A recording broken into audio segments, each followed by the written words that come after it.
How to minimize YouTube on iPhone. Hello everyone, I am Vishaka and welcome to our channel. Let's get right into the tutorial. In order to minimize YouTube on iPhone, open the YouTube application on your device and tap on your profile icon. You will see the option for Get YouTube Premium. Tap on that. YouTube Premium will allow you to watch videos ad-free, download video to watch later, and background play so you can watch while using other apps. So go ahead and buy a YouTube Premium for yourself. Once done, launch the Settings application on your device and tap on General.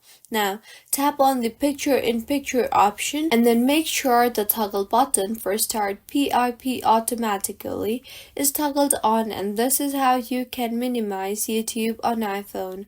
If you find this tutorial helpful, do subscribe to our channel. Thank you for staying with us until the end.